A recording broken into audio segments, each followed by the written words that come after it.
அனைவருக்கும் வணக்கங்க ஃப்ரெண்ட்ஸ். இன்றைக்கி வந்துட்டு நம்ம கோவக்காய் வத்தல் செய்ய போகிறோம். வாங்க எப்படி செய்யலான்னு பார்க்கலாம். ஃபஸ்ட்டு அதுக்கு கோவக்காய் நல்லா கழுவி தொடச்சி எடுத்து வச்சுருக்கேன். அதை பொடி பொடியாக கட் பண்ணிக்கலாம். ரவுண்டாக சைஸ் கரெக்டாக போட்டால் போதும். கட் பண்ணி எடுத்துக்கலாம். இந்த மாதிரி நம்ம ரவுண்டாக அரிஞ்சிக்கலாம்.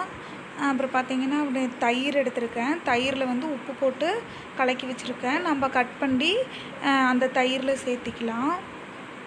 இந்த சைஸ்க்கு அரிஞ்சால் போதும். எல்லா கோவக்காயுமே இது மாதிரி அரிஞ்சு அந்த தயிரில் ஒரு பெரட்டி ஒரு நாள் வரைக்கும் இல்லை காலையில் அரிஞ்சோம் அப்படின்னா மத்தியானமே கூட காய போட்டுக்கலாம். ஏன் தயிரில் போட்டு பெரட்டி எடுக்கிறோம் அப்படின்னா, இது நேச்சுரலாக இங்கே வேலியில் வளர்றதுனால ஒவ்வொரு காய் ரொம்ப கசப்பாக இருக்கும். தயிரில் போட்டு எடுத்து நம்ம காய வச்சிட்டோம் அப்படின்னா அந்த கசப்பு தன்மை இருக்காது. எடுத்து நம்ம வெயிலில் போட்டு காய வச்சு எடுத்துக்கலாம். மொத்தம் நல்லா காய்ச்சி வத்தல் நல்லா காய்ச்சி ரெடி ஆயிடுச்சு. நல்லா எண்ணெயில் போட்டு பொரிச்சு பார்த்தா சூப்பராக இருந்துச்சு. வத்த குழம்பு இல்லை சும்மா தயிர் சாதம் அது மாதிரி இதுக்குமே பொரிச்சு சாப்பிட்லாம். சைடிஷாக நல்லாயிருக்கும். இந்த வீடியோ உங்களுக்கு பிடிச்சிருந்துச்சுன்னா லைக் பண்ணுங்கள், ஷேர் பண்ணுங்கள், கமெண்ட் பண்ணுங்கள். எங்கள் சேனலை சப்ஸ்கிரைப் பண்ணுங்கள்.